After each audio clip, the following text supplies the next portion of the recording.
Olá, amigas e amigos que acompanham as polêmicas do podcast do blog do Frederico. Agora são 19 horas e 44 minutos do dia 11 de abril. Eu vou começar agora a relatar a vocês todo o conjunto de obscuridades que se consumou na grande farsa que ocorreu no domingo, dia 10, lá no Parque Natural Municipal Sabiá Laranjeira de Rosal. Tudo que aconteceu lá ontem foi uma grande farsa para alimentar um programa do governo federal completamente viciado, repleto de desvios. Então, para que todos compreendam, um resumo do histórico do parque, que foi criado pela CEMIG na época da construção da usina de Rosal, como forma compensatória pelos impactos ambientais, e que inicialmente ele não era um parque, que fique bem claro. Apesar de ter denominado como um parque, ele nunca funcionou como um parque. Ele era uma unidade de conservação para fins de preservação ambiental, aliás, recuperação ambiental, que era uma área de pastagem que foi recuperada, para pesquisas científicas, acadêmicas, somente. Ele nunca foi acessível ao público, então, portanto, não pode chamar de parque. Parque é aquele que o público vai usufruir. Ele era uma unidade de conservação, uma reserva ecológica, para fins científicos, acadêmicos e didáticos. Somente. E assim foi até novembro de 2014. Nesse período ele ficou sob responsabilidade da UNIG, que tinha equipes de vigia, tinha técnicos e biólogos que vinham de Belo Horizonte periodicamente. Inclusive, antes da CEMIG entregar o parque para Bom Jesus de Itabapoana, para o município de Bom Jesus de Itabapoana, ele fez um amplo estudo sobre a fauna local, não só do parque, mas como outras 4 áreas amostrais. O parque, uma área privada que foi reflorestada, que fica ao lado do parque, e outras 2 áreas grandes no outro lado do rio. A 5ª área é uma área menor, mais distante da nossa região, numa área de cafezais muito acima de Alegre, que era para fazer um estudo comparativo de conexões sobre o impacto da agricultura na região. Mas sobre as espécies que vivem no parque, vocês podem considerar todas que foram encontradas nas áreas amostrais no entorno do parque. Uma é no outro lado do rio, da barragem, que é o Parque Padre Enzo Fasolo, que é a unidade de conservação, não é parque, porque não é aberto ao público, não tem estrutura para receber o público. É para fins científicos de recuperação ambiental, que é praticamente na mesma altura do Parque Sabiá Laranjeira de Rosal, só que na margem capixaba do rio. A outra área pesquisada foi abaixo da barragem, entre as cachoeiras do Bálsamo e a Cachoeira Comprida. É uma grande reserva florestal que é bem maior que o parque, inclusive, que está no entorno do assentamento Florestan Fernandes, que, segundo o estudo feito pela CEMIG, esse assentamento está dentro do município de São José do Calçado. Foi nesse assentamento Florestan Fernandes que se identificou, por exemplo, a onça parda e a irara. E ele também está muito próximo ao parque na margem capixaba. Então já existe um estudo detectando mais de 60 espécies e foi entregue ao município com esse estudo. Esse estudo eu obtive junto com o pessoal da CEMIG, tornei público, disponibilizo para qualquer um que quiser pesquisar a fauna existente naquela região. Pois bem, a partir de 2014 o parque ficou em total estado de abandono até fevereiro de 2017, quando deu início do projeto de tramitação e recuperação dele.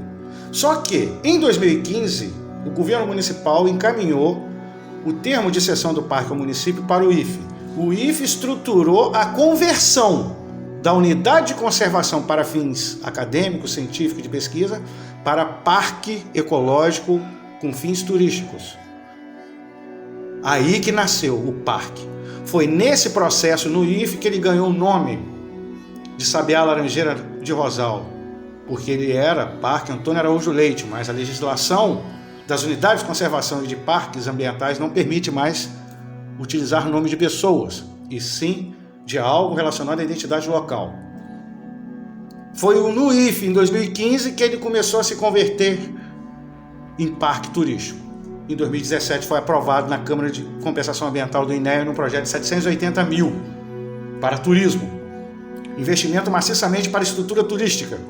Desses 780 mil chegaram e foram investidos lá 500 mil, 500 mil. Tudo para a infraestrutura de acampamento. Banheiros, área de churrasco, área de lazer, parque para criança, a terraplanagem da área de camping. Os 280 mil que restam é o acabamento, a tirolesa, a instalação da tirolesa.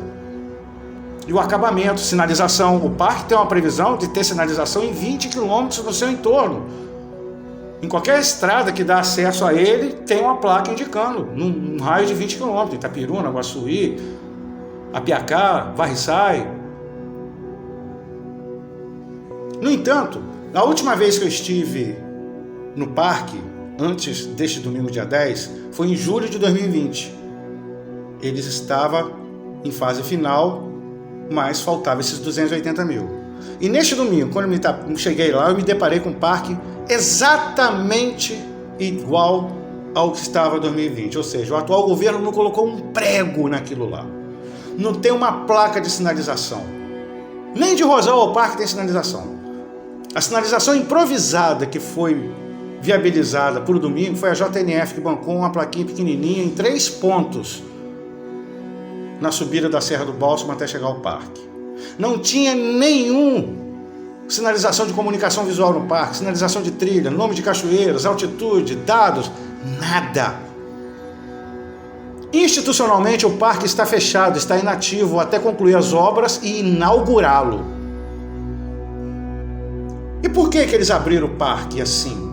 Convidou todo mundo para apresentar um parque inacabado. Nem a placa na entrada do parque existe, eles botaram uma faixa, bem-vindo ao parque.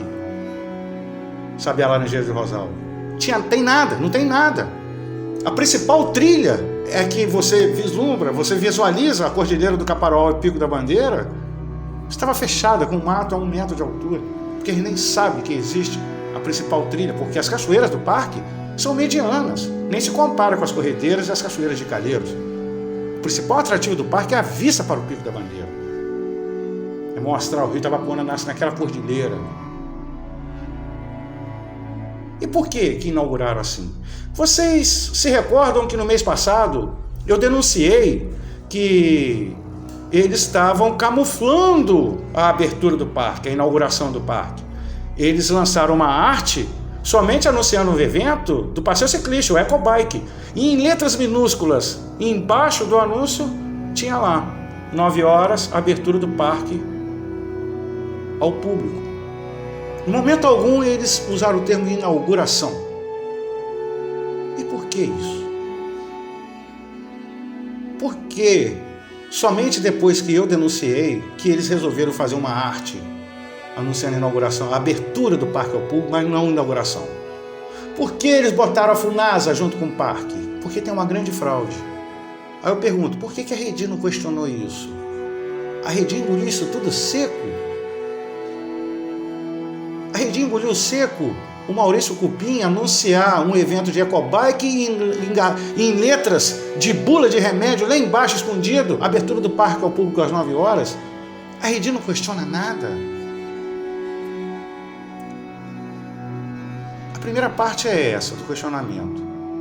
O Conselho Municipal de Meio Ambiente, o Conselho Gestor do Parque não questiona nada do secretário Maurício Cupim ter anunciado uma prova de ciclismo como o atrativo principal no dia que abriria o parque ao público. Vai ter questionamento por parte da Redi, do Conselho Municipal de Meio Ambiente, do Conselho Gestor do Parque, sobre essa abertura fraudulenta, sem sinalização, sem estrutura, sem sinalização, sem comunicação visual, sem guia. Não tem guias. E que fique claro, senhores, que eu estou me dirigindo, Redi e conselhos, o parque, desde 2018, ele rende mensalmente aproximadamente R$18 mil de ICMS ecológico. Dinheiro suficiente para manter uma equipe completa para receber turista e para dormir lá acampado.